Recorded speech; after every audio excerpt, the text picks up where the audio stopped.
In other words, we're calling it Columbus Day. Yes.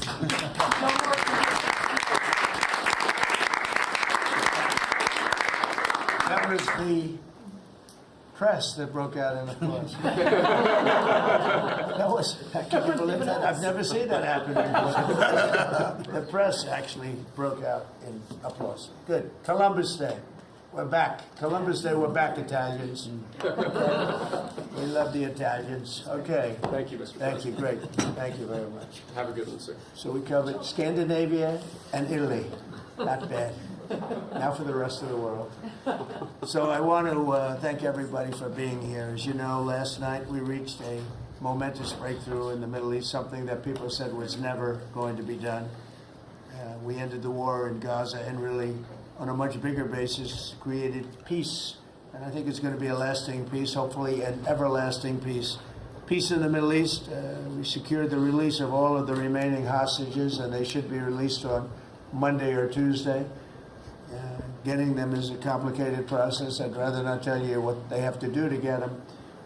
There are places you don't want to be, but we are getting the hostages back on Tuesday, Monday or Tuesday, and that'll be a day of joy. I'm going to try and make a trip over. We're going to try and get over there, and we're working on the timing, the exact timing. We're going to go to Egypt, where we'll have a signing, an additional signing. We've already had a signing representing me, but we're going to have an official signing.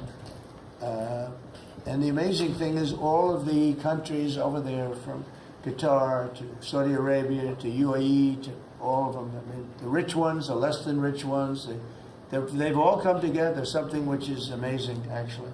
They've all come together for this, and they're really probably the best relationships they've ever had. So it's been really something incredible that nobody thought it was possible to get it done. And very importantly, the hostages are coming back. As you know, they consider them hostages. They talk about them as hostages, but there are approximately 28 dead people, mostly young, mostly men, but and boys. I mean, boys. The one woman talked about her baby. Her baby's 25 years old, but you know, to her it's her baby, and we're bringing them home. We're getting them we're getting everything, and to those parents, the dead young man is just as important, as though this person were alive. It's amazing. I've never seen anything quite like it. I've been very much involved. I've never seen anything quite like it, but it's really peace in the middle. And you remember October 7th was terrible, but also from the Hamas standpoint, they probably lost 70,000 people. That's big retribution. That's big retribution.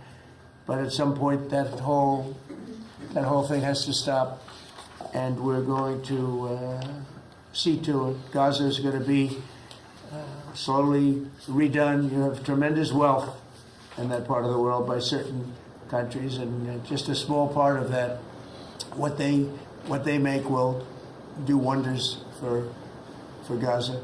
And I think you're going to see some tremendous countries stepping up and putting up a lot of money and taking care of things. But there's tremendous spirit like I haven't seen, and even the news. I won't call it fake news for this purpose, because they really were very fair today, I must tell you, in all cases. But they covered it very well. They covered it very fairly. Everybody loves it. Everybody. People that were never giving us a fair shake, frankly, they can't even believe it. They're so they're amazed by it. A lot of people are. But it was just everything came together. I think the attack was very important on Iran, because let's say that didn't happen, they'd probably by now have a nuclear weapon. Numerous nuclear weapons, and therefore, even if we signed a deal, there'd be a big dark cloud over it, and it wouldn't be the same thing. So Iran's different, but Iran wants to work on peace now. They've informed us, and they've acknowledged that they are totally in favor of this deal. They think it's a great thing, so we appreciate that, and we'll work with Iran. As you know, we have major sanctions on Iran and lots of other things. We would like to see them be able to rebuild their country too. But they can't have a nuclear weapon. So I want to express my tremendous gratitude to the leaders of Qatar, Egypt, and Turkey for helping us reach this incredible day and for being there. They were there with us all the way. And of course, as you know, Saudi Arabia and Jordan and so many. I will tell you, President Erdogan was personally involved in dealing with Hamas and some of the others. He's been great. They've all been really amazing. Indonesia's been amazing. Indonesia's been fantastic. The whole world has come together for this. People that didn't get along, people that didn't like each other, neighboring countries that frankly didn't like each other, but now it's just this moment in time.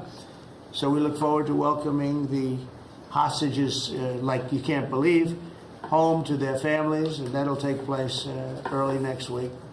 We hope Monday or Tuesday.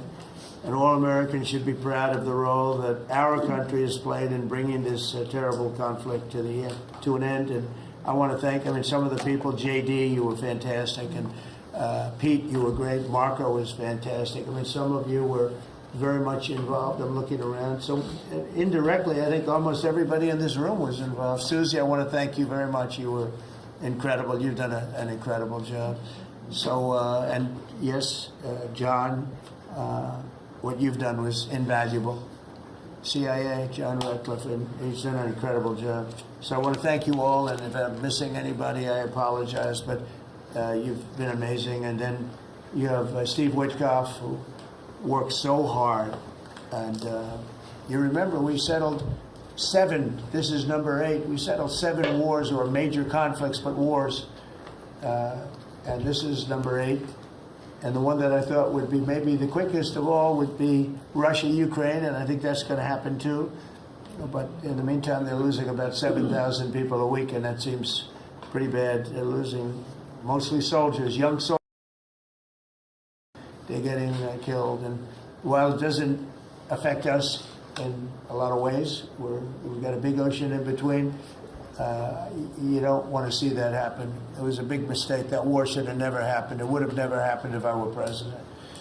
So we're here this morning for a cabinet meeting as my administration continues to deliver for the American people, despite the radical left lunatics that shut down our government. You have Democrats that they've lost their way. They have no leadership. We don't even know who to deal with over there. At least they know who to deal with. We have no idea who we're dealing with over there. It's like they have no idea what they're doing. Republicans have voted repeatedly to pass a clean, nonpartisan bill to reopen government at the same funding levels. We're not going to do anything only good for health care. We're really, I think, become the party of good health care. And they keep using health care as a cudgel. They want to try and get everyone thinking about health care. We're the ones that are saving health care. In fact, one of the things we're doing is we're going to be reducing the cost of medicines by 100%, 200, 300, 500%, and even more than that, because as you know, we're in the process of favored nations right now. We've exercised a clause because we were subsidizing the entire world. The entire world pays a fraction of what the United States has been paying. And we've already, numerous Pfizer and other companies have already signed. And countries are a bigger problem because they've been getting a subsidized rate. We've been paying for years. This has gone on for 30 years. We've been reducing the rate of drugs for other countries because we've been paying much more than we're supposed to. And they used all sorts of ideas like research and development. I said, what about Germany? What about these other countries? Aren't they paying? No, we have to pay research and development. It was all nonsense, and I couldn't listen to it anymore. So it's a very radical, big, tough shift. Very tough. We got a lot of things going on there.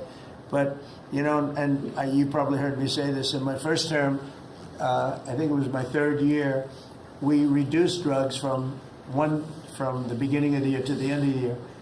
And I was so proud of it. I actually had a news conference to announce it, and it was 1/8 of 1%. Think of that, which is barely a reduction. But it's the first time in 28 years that there was a reduction in drug prices for the year. So from the beginning to the end, it was 1/8 of 1%. And I was so proud of myself. I did something that nobody else could do. But when I started to think about it, I said, doesn't make sense. And then I'm starting to look at numbers where a pill or a treatment or some pharmaceutical product is selling in Europe for 10% of what we pay for in New York City or in any one of our places, and cities, states. And then I see people leaving for other countries to go buy their pharmaceuticals, where they make journeys to various other countries, including Europe, where they got the best bargains of all. And I put an end to it. It's over. And now we're, in major, I guess, disputes, but we're winning the disputes by a lot. With the countries, a couple of countries said, we won't do this. I said, well, it's unfair that we're paying 10%, and, you're paying just a fraction of what we're paying for the same product made in the same plant. And they said, well, we're not going to do it. I said, that's okay. You don't have to do it. But I'm going to put a tariff of 9% or 7% or whatever the amount of money is. And I'm going to put a tariff on your country for the amount of money that you're taking advantage of us for. No, you can't. I said, yeah, I can do that. I'm going to do that. And they would immediately agree. And it'd make the tariff substantially more than the number we're talking about. And they would immediately agree. So we have the consent, I think, Bobby, of every country, essentially. They know that if they don't do it, we're going to put a tariff on for double the price, and then they're going to do it. So we never had that before. You never had anybody in here that knew what the hell they were doing, I'll be honest. It really it makes me angry. Because for years and years, and this started many years ago, and basically we subsidize the world. So this is going to have a huge positive impact on Medicare, Medicaid, even Social Security. But anything where there's pharmaceuticals, drugs involved, it's a tremendous impact. So we're going to get drug reductions of 100%. I told you 1/8 of 1% that I was proud of myself. Now you're going to get 100%, 150%, 200, 300, 400, 500%. You're going to get the biggest drug reductions that you've ever seen. And they're already, I guess they're starting to kick in, but we've made deals with numerous companies and we're going for the full bore. We want whatever the price is. So that would mean that the world price, because the world is bigger than the United States, a lot more people, but the world price will go up a little bit and our price will come down a lot. So if a pill sells for $10 in London and $100 here, the pill will go to $20 in London and $20 for us. It's pretty simple. And that is a number that nobody can even fathom. It's a little like tariffs. Nobody knew how big they were. Nobody knew until they started seeing the trillions of dollars that have come in. I don't know why they didn't understand it. It's something they should have understood. We were taken advantage of for years with tariffs, and now I don't want to say we're taking advantage, but we've become a very strong country because of the money that's coming in. Republicans have voted repeatedly to pass a clean, nonpartisan bill to reopen our government, and remember, at the same funding levels both parties have supported in the past. So the radical Democrats have chosen to put the economy of our country. We have the best economy we've ever had. We had the best economy in my first term, but we have an economy that's blowing it away, and we have the Democrats that are trying to obstruct. They don't want to have a good economy. I don't think they want to have a good country. That's why they try and stop our law enforcement from doing what we did in Washington, D.C. Washington, D.C., we have a great, safe, beautiful capital right now. Beautiful. It's so safe. You can walk down the street, numerous people standing before you, and you're not going to get mugged anymore. We have a safe capital, one of the safest. We took it from one of the most unsafe places to one of the most safe places in the country. And we're in the process of doing even more of our capital again. We were embarrassed by our capital. A lot of people being killed. They'd come from Iowa, Indiana, Florida. They'd come up and they end up getting shot. They're not getting shot. We moved out 1,700 people approximately, right? Approximately 1,700 hardened criminals, career criminals. They moved them out. So Chuck Schumer and Hakeem Jeffries and the congressional Democrats are holding the entire federal government hostage. I will tell you, a lot of Democrats want to get this thing open to. They do. They're calling us, and they just want to get it open. And all we're doing is saying, just play the same thing until we get it straight. And they don't know how to go about it. I mean, and the problem is we really don't know who the hell is leading the Democrats. You have this AOC. I don't know her at all, but I watched her the other day. She said, well, if they want, they could come to my office. That's not leadership, you know. The only one that challenged her actually was Nancy Pelosi, and Nancy's not looking too good. I don't know what happened to Nancy, but she's not looking great. But she was the only one, I give her credit, she was the only one that challenged her. But AOC said that they can come to her office and negotiate, the Republicans. And we're saying, oh, I didn't know she was in leadership. But she's taking Hakeem Jeffries' place, and Schumer's afraid that she's going to run against him. And right now, I don't know, he can change, life is crazy, right? But right now he can't beat, I don't think he can beat anybody. So he'll lose in a primary. I would say he'll retire before he loses in a primary. So I think Schumer's going to retire because he can't beat anybody. His polls are so bad. Meanwhile, the Democrat shutdown is causing pain and suffering for hardworking Americans, including our military, our air traffic controllers, and mothers, people with young children, people that have to live not the greatest of lives. But we're doing so many tax cuts. We've cut their taxes. The great big beautiful bill, we've cut their taxes at levels that nobody's ever seen. I mean, no tax on tips, no tax on Social Security, no tax on overtime. It's been a great thing for a lot of people. They're doing great. Despite all of the damage that it's caused, the shutdown has been, you know, pretty damaging. I mean, it's not yet because it's early, but it gets a little bit worse as it goes along. And we'll be making cuts that will be permanent. And we're only going to cut Democrat programs, I hate to tell you. I guess that makes sense. Democrat programs. But we're going to start that, and we have Russell, we can talk to you about it if he wants to, but we'll be cutting some very popular Democrat programs that aren't popular with Republicans, frankly, because that's the way it works. They wanted to do this, so we'll give them a little taste of their own medicine. But Chuck Schumer proclaimed this morning that every day gets better for them. No, every day it's actually getting worse for them. And they're having a rebellion in the Democrat Party because they want to stop. And if you saw all of Schumer's, I watched last night like 10 different times over the years, he said, you can't shut down government, you can't shut down, and now he's the one that shut it down.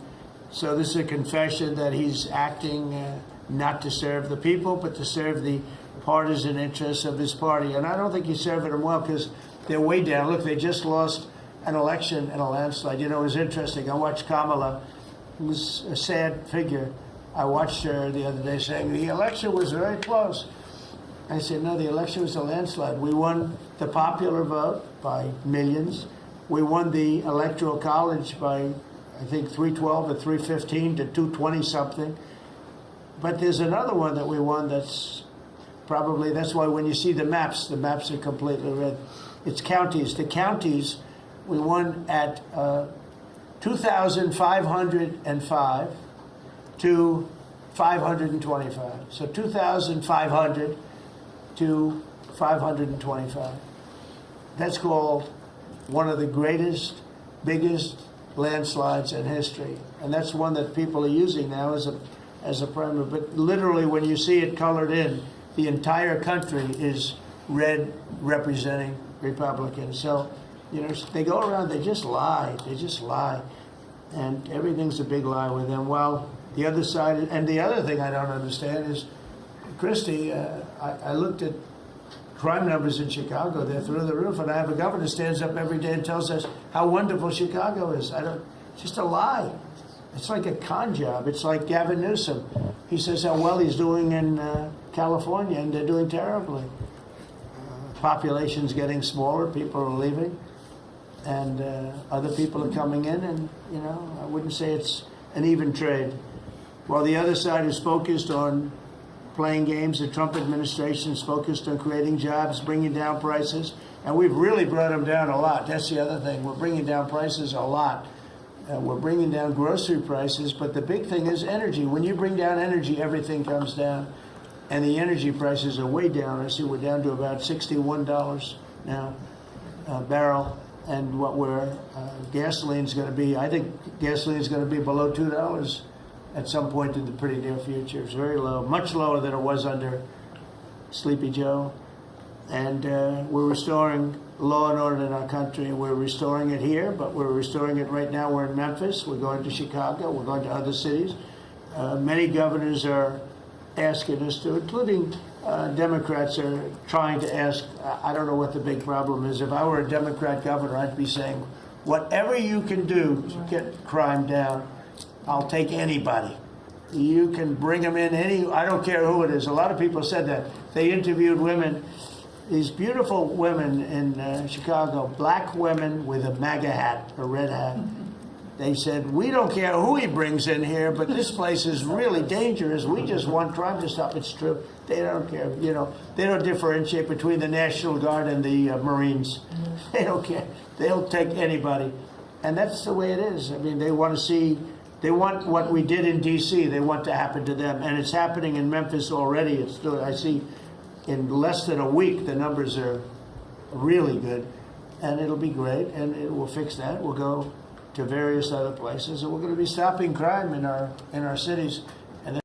And we won't get credit for it, but it's a great thing. We've launched a historic campaign to take back our nation from the gangs and the street criminals, violent repeat offenders, illegal alien lawbreakers, domestic extremists, and savage, bloodthirsty cartels.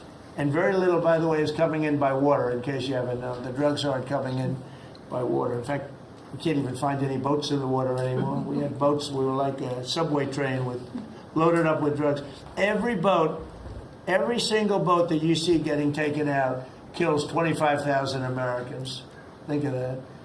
Because it's pretty tough stuff. But it kills 25,000 Americans. So when you hear that, it's no longer tough. But here in Washington, we've deployed federal law enforcement and National Guard to restore public safety, and we're working to replicate that in numerous places all over the country. And we have a very powerful military. We have a very powerful National Guard. I want to thank the governor of Texas, who has been, as usual, great. Governor Abbott, he gave us 400 troops without even a question. Likewise, doing what has to be done, because they know we have to confront crime. We're directly confronting the sinister threat of left-wing domestic terrorism and violence, including the terrorist group Antifa. You saw we had a news conference. Antifa's out of control in Portland and other places, but mostly Portland in the case of Antifa. And we had people that were really badly affected by them. It was terrible. So one of those things, but we're knocking the hell out of them. And we're looking for the people that are funding them, and those people are going to be just as guilty as the people that smack people over the head with a baseball bat. And I'd like now to ask Attorney General Bondi and Secretary Noem to discuss this a little bit and tell where we are.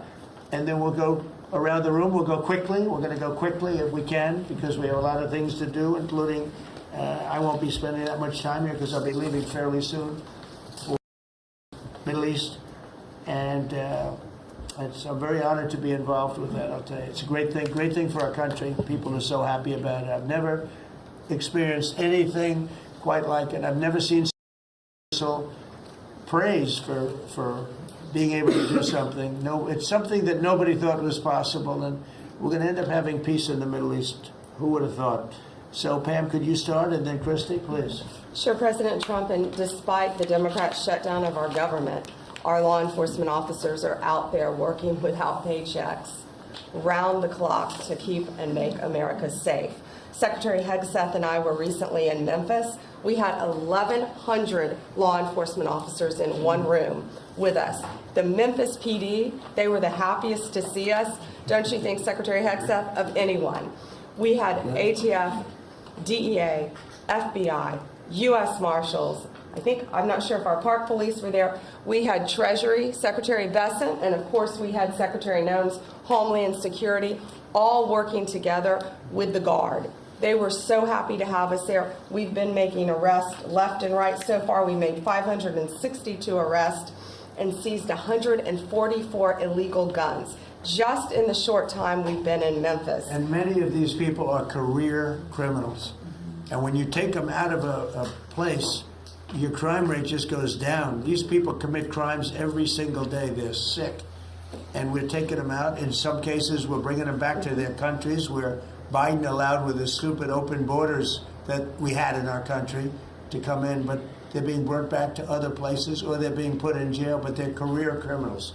President Trump, last night alone, we made 91 arrests, 19 firearms off the streets, and one was a warrant for a homicide, and 4 sex offenders who had active warrants. One was a sex offender on a child. Everything we did in Memphis was worth it, in my opinion, for that one arrest. Think about that. We got a child rapist off the streets, but yet we've made 562 arrests and still going strong in Memphis. Just what we did in D.C. But it's because it's all of us as a team working for you to make America safe, all together, round the clock. Thank you very much. Thank you, Pam. Thank You're you, doing a great President job. Trump. And it's amazing that we're not getting cooperation from Democrats. It's like, it's a new issue. You know, we have all the old issues of the wall and the border and all of the things, men playing in women's sports who they still want that, transgender for everybody. All these issues are so crazy, but we have a new one. It's called crime. We stop crime, and they allow crime. They want crime. It doesn't make sense. I think it's as ridiculous as the other things that we talk about all the time. But I've added it onto our list, a 5-letter word called crime. We stop it, and they actually incite it. It's crazy. You would think they'd want them. You'd think they'd want Christy and Pam and all of the people. If we needed the military, Pete will be there. We've got a massive military. We have the best numbers we've ever had for recruitment. We have a lot of people now. We have people that can't get into them. In a great economy, want to be soldiers. Even think about it. Same thing as with police and firemen, everything. They want to join. They're proud of our country again. Christy, go ahead, please. Well, sir, thank you for your leadership and for deploying all of government to help us keep our country safe. You have talked extensively about how threatened our ICE officers are, but all out there. And we saw the shooting in Dallas at that facility, so we're hardening all of our buildings and making sure that we have more security measures, snipers on the roof, people to protect our law enforcement while they're out there on the streets. But what I'm also doing, sir, is, and with your authority, is we're purchasing more buildings in Chicago to operate out of. We're going to not back off. In fact, we're doubling down, and we're going to be in more parts of Chicago in response to the people. And then I was there a few days ago and looked at some facilities that we can deploy more law enforcement out of. Because what they're trying to do with these riots and violence is distract us and keep us from going after those murderers and rapists that are out in the streets. And then I was in Portland, went out and back on Tuesday, and met with the governor, with the mayor, met with the chief of police and the superintendent of the highway patrol. They are all lying and disingenuous and dishonest people because as soon as you leave the room, then they make the exact opposite response. So we're looking at new facilities to purchase. They're in Portland too, and we're going to double down. And I told them if they didn't meet our demands for safety and security on the streets and work with us, then we were going to bring in more federal law enforcement. So I want to thank Pete and the Department of War for all their help. They've been fantastic. But while we fight litigation and work with Pam on that, we're going to send more of our resources and men and women out there to keep everybody safe. So no worries. What we see in D.C. and what we see in Memphis for benefits for people in the safety and security, we'll see that in Chicago and Portland. And the numbers in Memphis, it's only a week, but the numbers have Right. been amazing, I understand. That's exactly right. The They've crime been numbers are way down.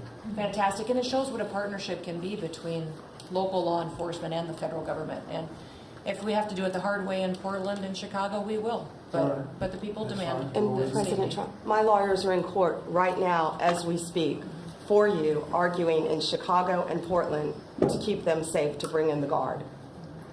The government doesn't want it there, but we do keep their citizens safe, thanks to The you. people want it. I don't understand the politics of it. I don't understand why a Pritzker is trying to protect people that are They're more really scared bad. of, they're more scared of the anarchists that are on the street and the politics of it than they are of doing the right thing. I think they're afraid. Yeah, I yeah, think they're they're threatened. They don't tell us, but I think Pritzker's threatened by people. There's no other reason that this could be possible, that they don't want to have a safe Chicago. And we can solve the problem very quickly. And we're doing that anyway, regardless of if he doesn't want it or if he does want it, we're doing it anyway. So make sure. I asked the mayor that himself. He said that Portland was perfectly safe, a beautiful city, no problems. And I said, well, why did you clear the streets for me today then and build out a 4-block radius to make sure I could get in and out of here? And these people on the street screaming death to ICE. There's graffiti that says Molotovs melt ice. We have the guillotines. We're going to use them. Portland's almost different. It's like anarchists. It is. It really is. You know, it's really different than a lot It's of the awful. others. This is a sick situation, but those are anarchists. Those are people that want to overthrow government. They're really degenerates. And we're finding out who is supplying all of those beautiful signs and everything Well, else. Scott's been fantastic. His team finding the financial networks is great. That's what Okay, gives everybody. Scott will do that. That's easy for Scott. Yes, sir. We got a great team, sir. Oh, that's good. You could talk a little bit about what's going on, and Well, go ahead. yeah, Mr. President. I don't know if one day perhaps the entire story will be told about the events of yesterday, but suffice it to say, it's not an exaggeration that none of it would have been possible without the President of the United States being involved.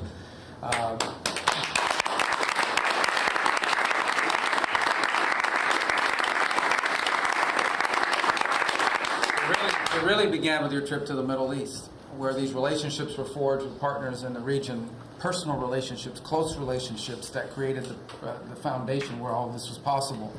Where I think this really took a turn. Remember, a month ago, no one thought this was possible. Where it really took a turn about a month ago, less than a couple weeks ago, is when we were at the United Nations, and you convened a historic meeting, not simply of Arab countries, but of Muslim-majority countries from around the world, including Indonesia was there, Pakistan was there, and created this coalition behind this plan. Then on that following Monday, you met with the Prime Minister of Israel here, and that plan was presented. And then, of course, our great negotiating team followed up on it. In the interim, again, perhaps the stories will be told, perhaps they will never be told. The President had some extraordinary phone calls and meetings that required a high degree of intensity and commitment, and made this happen. And I think what's important to understand is that yesterday what happened was really a human story. There's a geopolitical aspect to it, there's no doubt about it. It creates the conditions for Gaza to one day be a normal place again and people to have life and Israelis to be safe. But yesterday was a human story. And because of the work you put in, and honestly, not only is there no other leader in the world that could have put this together, Mr. President, but frankly, I don't know of any American president in the modern era that could have made this possible. Because of the actions you have taken unrelated to this, and because of who you are and what you've done and how you're viewed. And this weekend, because of that, at some point very soon, we are going to see 20 living human beings emerge from the darkness into the light for the first time in 2 years. And that is because not only were you used the credibility and the power and the prestige of this office and the relationships you created, and you committed yourself to making it happen. And I think it will go down as a historic moment in the history of our country, and something our country should be very proud of, that we have a president that's committed to not just peace, but to the human aspect of reuniting these families. My last point on this is just a couple of days ago, Secretary Lutnick hosted us all, many of us, at the Kennedy Center. And we have these families, we've interacted with them for so many years, for 2 years now. And the stories are heartbreaking, both whose families are alive and those who are deceased as well, who want their relatives back so that they can complete the process of grieving. And we had all hoped that perhaps that was the day that we would have an announcement for them on the anniversary of the 7th. But I know you were able to speak to some of those families last night. And I just hope the whole nation understands how incredibly proud they should be of their president and of their country for the role that they've played. And I don't want to let this moment pass, Mr. President, without also noting the incredible work of Steve Witkoff and Jared Kushner. Yeah. They're an incredible team working together, facing some substantial impediments there this weekend in doing it. Let me just leave it at that. And they've done a great job on your behalf, Mr. President. They deserve a tremendous amount of credit. But thank you for what you've done for the world. For the world. Thank you very much, Rose. I appreciate it. I think because we have a very busy day with all that's going on, what we'll do is maybe just a few of you raise your hand if you'd like to say something that Don't talk too long, Doug. He's doing such a great job. So good that he could talk all day. That's the problem, right? But go ahead. And what we'll do is just take a few hands, and then we'll go back to getting peace done. Okay? We'll go a few questions from the press. Go ahead, please. President Trump, I just want to double down on what Marco was sharing. Such a remarkable accomplishment. Agree that no other president could have done this, but what set the groundwork for you able to do that? When you took office on January 20th, you made a 180-degree turn in our military strength with Pete's leadership. You were the master class in peace through strength. So militarily, we've completely turned around. We've demonstrated that through execution against Iran and others, that we have force. We want to end wars, but we use power if we have to. And then secondarily, peace through strength is also the prosperity, having the strongest economy and being willing to wield the power of a tariff in addition to the military power to reorder the globe. Those two things that you're standing on, both economic power and military power, allowed these negotiations to go forward. And I think as you've described the importance of these economic negotiations and all the trade deals, but that also begins with another 180-degree turn, and that was the 180-degree turn on energy. You have used energy diplomacy to bring prosperity to the American people, and you've used it to bring peace abroad. The combination of those three things have been remarkable, and now we're seeing the remarkable result. And we got one more that I know you want to end with Russia and Ukraine. Energy is going to play a key role in that, and now with this historic agreement, we're in a position working with the Middle East to also end the Russian-Ukraine conflict. So again, congratulations. Thank you very much, Nick. I appreciate it. Maybe I'll go to you for a second. You can just cap out what he said about the military, how well we're doing, and how big it is, and how strong it is. Mr. President, you're exactly right. At the War Department, you don't get peace without strength. And our job is to be the strength part of the equation and deliver that when necessary, as you demonstrated with your Order of Midnight Hammer. And the entire world saw. And I just want to echo what Marco said. It is a personal honor to be able to witness the way we negotiate. I wish people had a full understanding of what that looks like, that historic nature. A lot of us vets, the Vice President, Lee, Doug, probably after decades of war and the chaos that was unleashed through reckless and foolish American policies, never thought this kind of peace would be possible. Yet, with your strength, with your ability to wield trade negotiations, personal relationships, to open up that opportunity is truly historic on the world stage. And it creates a whole number of other cascading effects. And watching Marco and the Vice President and Steve and Jared, the CIA director, everybody come together to make it happen. You've formed a phenomenal team, Mr. President. And at the War Department, our job is to make sure if and when there's question about American commitment, the whole world knows we've got the biggest, strongest, most lethal, and most ready War Department in the world, which is true, which is why we saw record recruitment in 2025, Mr. President. The first 2 weeks of 2026 already blows that out. FY 2026 already blows it out of the water. Has already met its year-long goal in the Marine Corps in 2026. 2 weeks. Okay. You can't.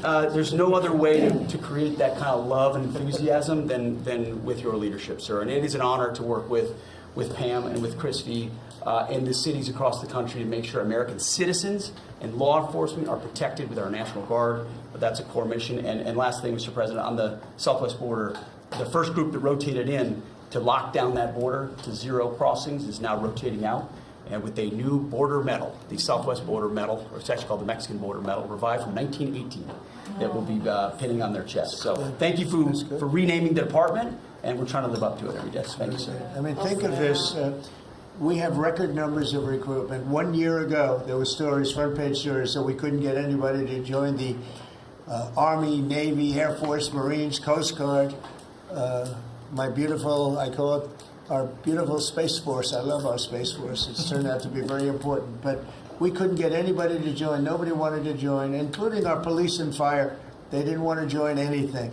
Recruitment was embarrassing. We couldn't get anybody. And now we're brimming. Now it's, and they're getting in based on merit now. A soldier's a soldier. They come in now based on merit. not based on woke stuff that anybody can qualify. You have to qualify for jobs. You have to qualify for certain types of jobs. And it's amazing. So we were embarrassed a year ago.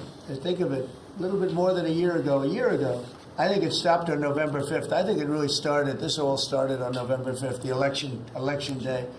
But now everybody wants to be, and we have an overabundance, and maybe we should raise it a little bit. I don't know. I like that idea, sir. But we could raise it. But we have so many people want to join, and they're proud of our country again. JD, could I ask you to say a few words? Yes, sir. So just a couple of things. Mr. President, first of all, congratulations on yesterday. It was a big day. To Marco, to Susie, to the entire team.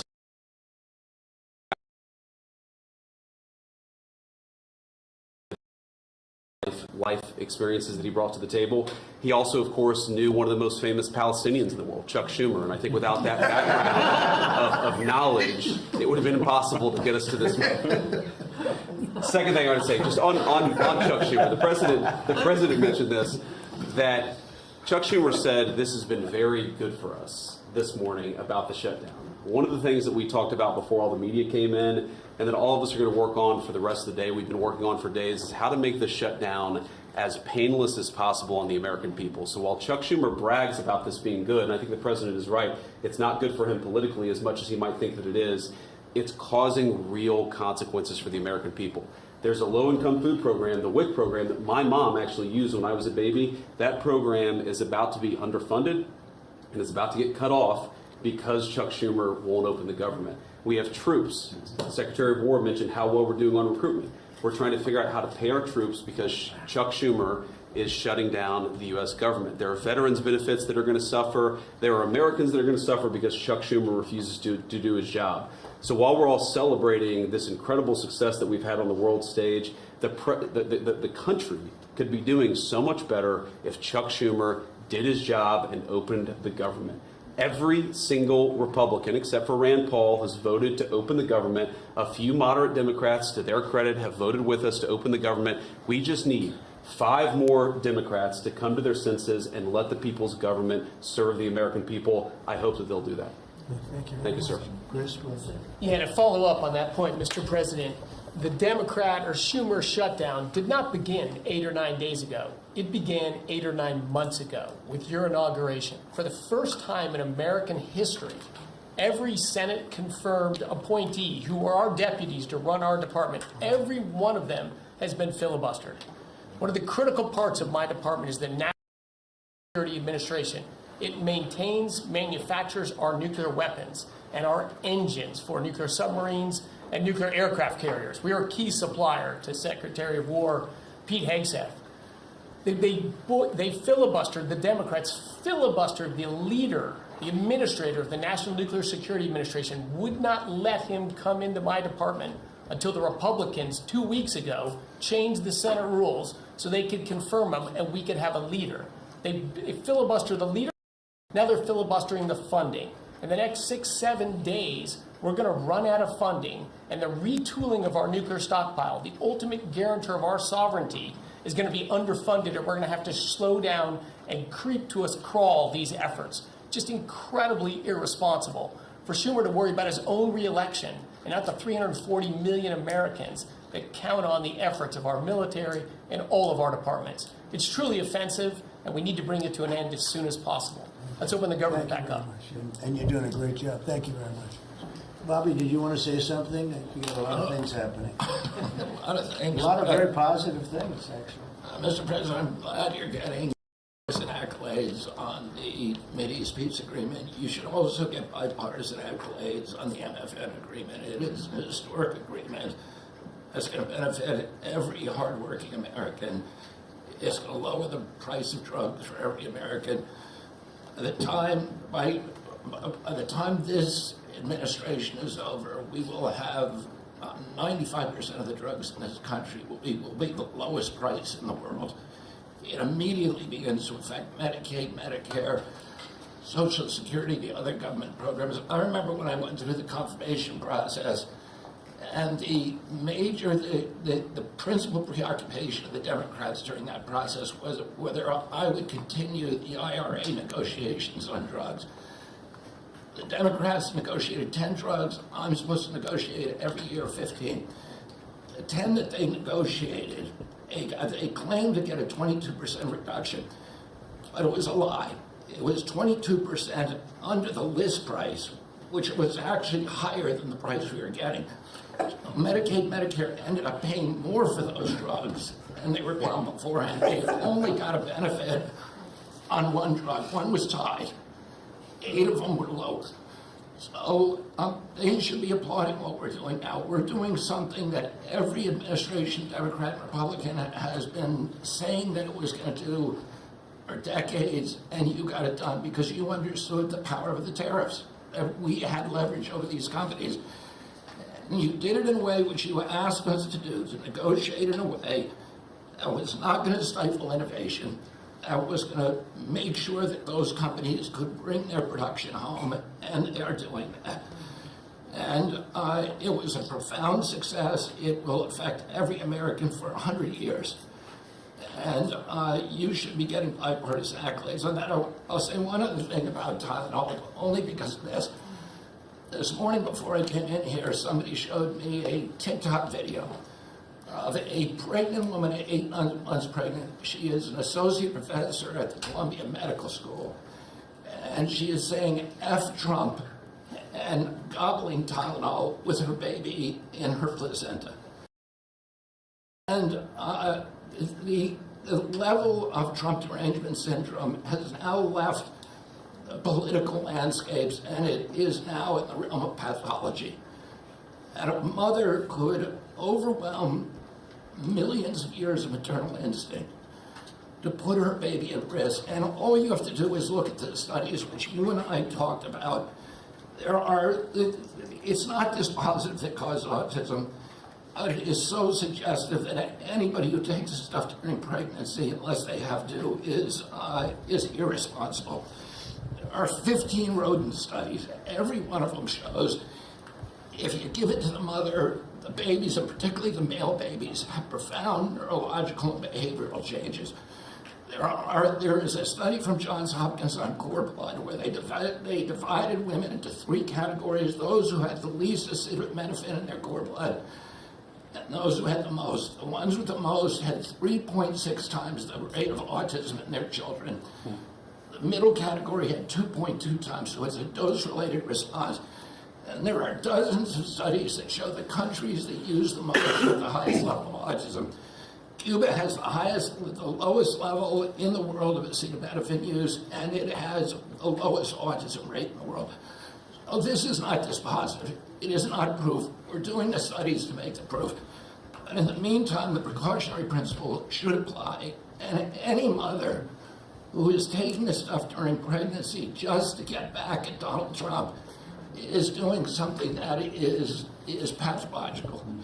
And we're seeing that across the board. I got a lot of other stuff to talk about, but I know we got a short time here. But thank you, Mr. President. You're making our country healthier again. Thank you, Bobby. Could you just say, for the record, state what the autism was, let's say, 20 years ago and what it is today? In 1970, the largest epidemiological study in history was performed. 900,000 kids were looked at. They were looking for autism in Wisconsin children. They looked at every child in Wisconsin who was 8 years old. They found an autism rate of 0.7 per 10,000. So almost close to 1 in 20,000, less than 1 in 10,000. Today, the autism rates are nationally are 1 in 31, but it's actually much worse than that because California, which has the best collection system, reports an autism rate of 1 in every 19 children, 1 in every 12.5 boys. There is nothing more important, and I'm grateful to you, Mr. President, because you know the flack that you take for talking about this issue. You've shown courage and you've shown leadership, and I can't thank you enough for letting me do this work. Thank you. So think of that, 1 in 20,000, and now it's 1 in 12 for boys, 1 in 18, 19 for girls. So obviously there's something that's artificially, I think, induced, something, whether it's the vaccines in terms of these massive vaccines that are twice the size of a jar like that, of a glass of water like that, I mean, into a baby's body. And I've suggested get them in doses, get them in, maybe 20%, 30%, but smaller, not such a big. I think, that. And we had certain recommendations, the MMR, take them separately.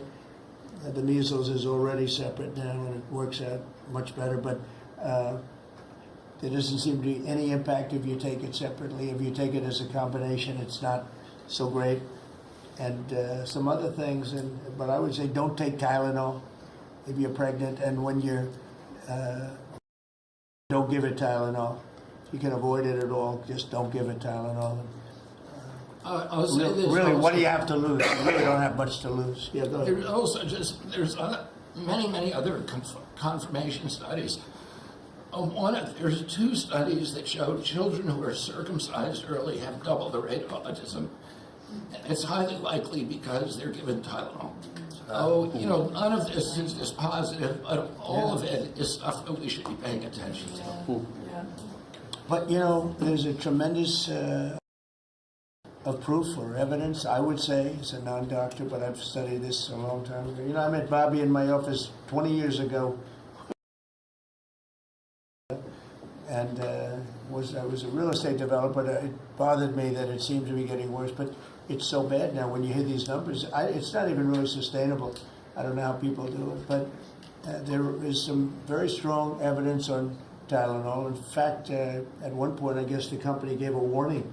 They still don't recommend it during pregnancy. That's the weird thing. They're not recommending it, and that's the company itself.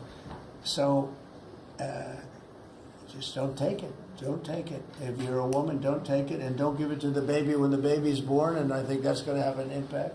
But I'd also get the shots in smaller doses.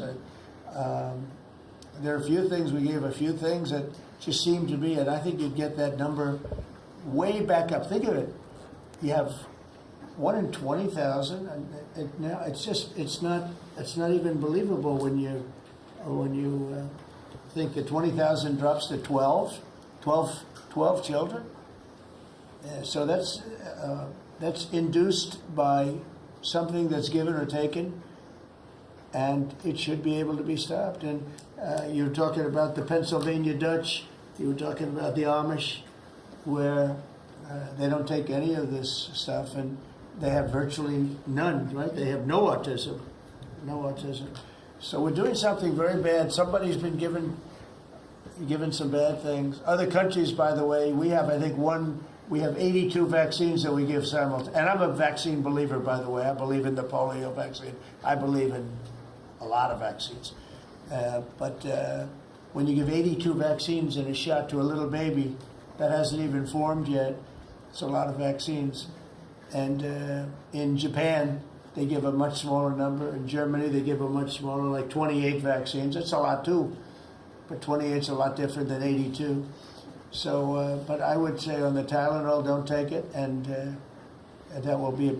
I think it's going to be a big factor. I think it'll be a very good result, and I hope we're going to be able to see that result in the not too distant future. Because certainly, people have heard us loud and clear. That's why I bring it up again. That's why I asked you to talk about it.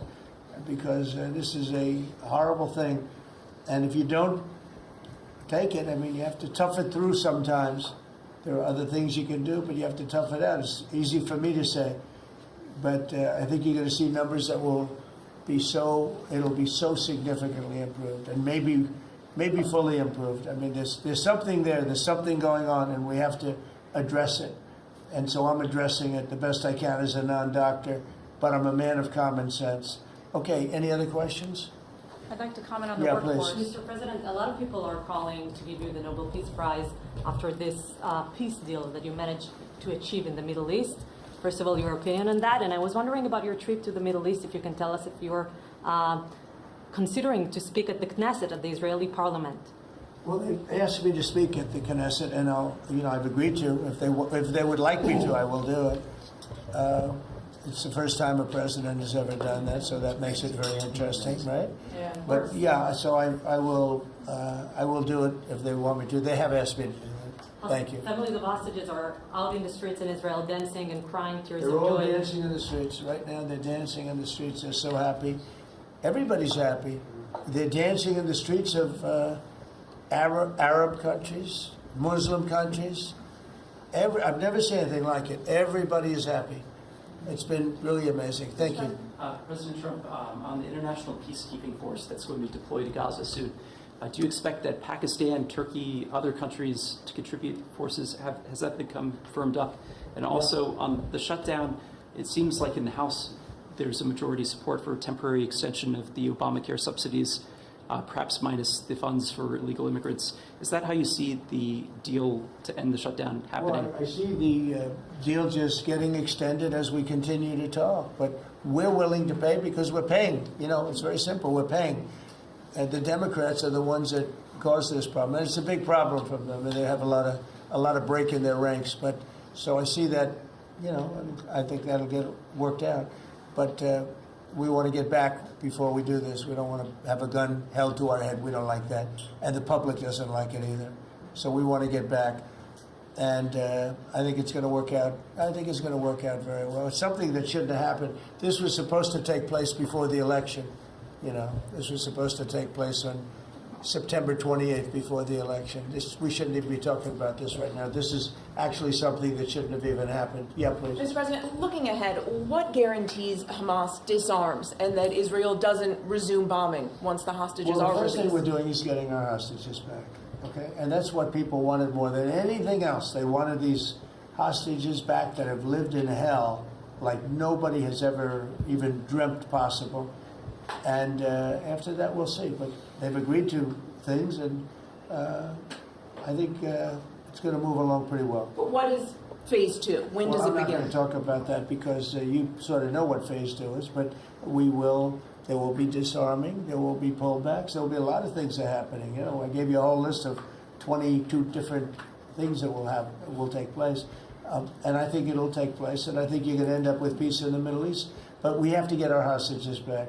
And we weren't going to do it at the end. We're going to do it at the beginning. We said we want them at the beginning. We're not doing it. You know, we got the hostages back. We did, as a group, with Steve and Jared and Marco and me and all of us. We got the hostages back. We got many of them. Many, unfortunately, were dead. But we got many back that are now living with their families, with their parents in many cases, and with their husbands, families, wives. Many of them, they celebrate all over. They're the ones that are celebrating the loudest. They're all over. There are a lot of them that we got out. But the last 20, and I always said the last ones are going to be the most. It's been a very big deal getting the hostages out, but the rest is going to take place too. And can you promise Palestinians they will be able to stay? Well, they know exactly what we're doing. We're going to create something where people can live. You can't live right now in Gaza. The place is it's a horrible situation. Nobody's ever seen anything like it. So yeah, we're going to create better conditions for people. Yeah, please. Mr. President, excuse me, what kind of security guarantees is the United States going to make for Gaza? Well, we're going to work with very wealthy countries that love people, frankly. I know them very well. They love people, but they love Arab people, and they love Muslims, and they love, I think right now they love everybody, and they're immensely wealthy, and they're going to be involved in putting up money, and for them it's a small amount of money. For somebody else it's a large amount of money, but you know, these are the wealthiest countries in the world, and they'll be very much involved in making it as good as possible. And what's your take now on a two-state solution, sir? Just to follow up on that. What is your view now on a two-state solution for this? I don't have a view. I'm going to go with what they agreed to. Mr. President, given that there are some tough provisions for Israel in this agreement, are you at all concerned that Bibi Netanyahu may not continue in his post? He may be deposed. That Bibi may go a little bit out of whack. That he may no longer be prime minister when this is over. Look, that's politics. It could be. I don't know. I think he's very popular right now. He's much more popular today than he was 5 days ago. Right now, maybe people shouldn't run against him. 5 days ago, it might not have been a bad idea. No, Bibi's become. This has been a very good thing. I don't think he did it for that reason, okay? But I think just looking as an analyst would look at this, I think Bibi should be very popular right now. Yeah, please. What will happen if Hamas says that it cannot locate or was not able to find all of the deceased hostages' bodies within the time Well, we'll frame? have to see. I think that's going to be, it's largely been answered. We know where most of them are.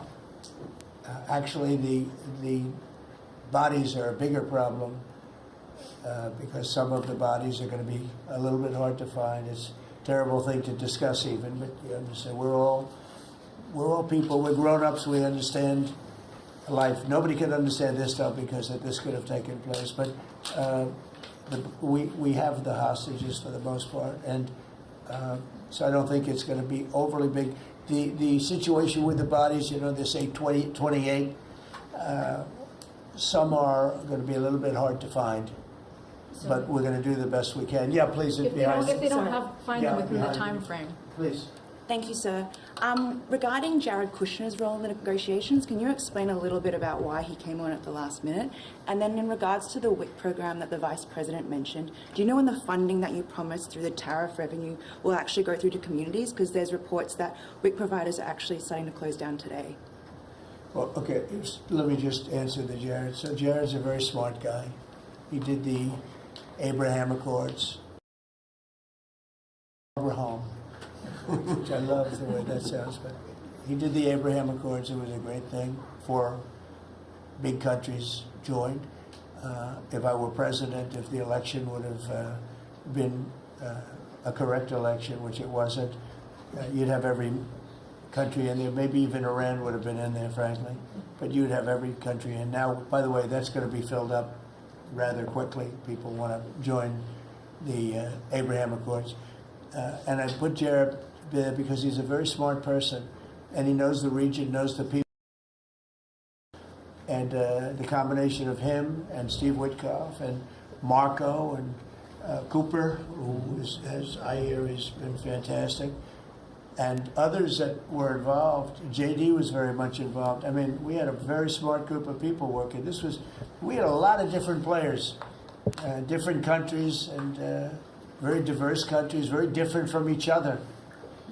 They had certain things in common, but they had a lot of things, mostly things that were not at all common to their countries. So we had a very smart group of people. These are high IQ people. Okay, you know, I talk about how many low IQ people we have in our government. We got some real low ones, but some shocking.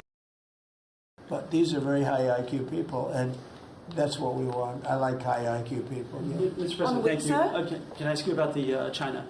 You're meeting with President Xi. The Chinese have now set to put in new export controls on rare earth minerals, and they've stopped buying soybeans from the U.S. What do you hope to get out of that meeting now with President Xi? Well, we'll see. I mean, I just heard this a little while ago before we came in, so I haven't been briefed on it. The export, I mean, look, we have the ultimate export. We have import, and we have export. We import from China massive amounts, and you know, maybe we'll have to stop doing that. But I don't know exactly what it is. Neither do you. Neither does anybody. It's a little bit soon. I just heard about it.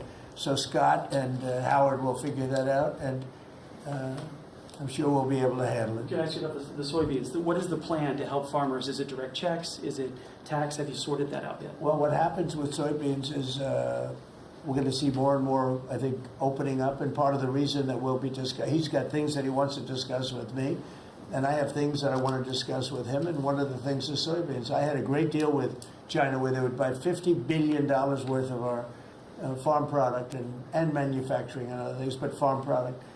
And it was going along well. Then when the election turned out to be a rigged election and we had the wrong guy get in there, he didn't do anything about it. I used to call up President Xi every 2 weeks, or I'd call up people in China, say, you got to keep going, you're not buying the amount that you agreed to. And this went on for, you know, ever since we signed the agreement. It was a great agreement.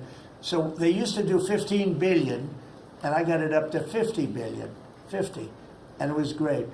Then when Biden got in, they just never adhered to the agreement, and nobody in Biden's group, as you can imagine, did anything about it. So it just sat there for 4 years, and they didn't adhere to the agreement. And it's hard to go back after 4 years of nobody calling them, but I used to call them every 2 weeks. I'd say, you're a little low, or I appreciate it. Oftentimes I'd say, thank you very much. You are totally adhering to the agreement.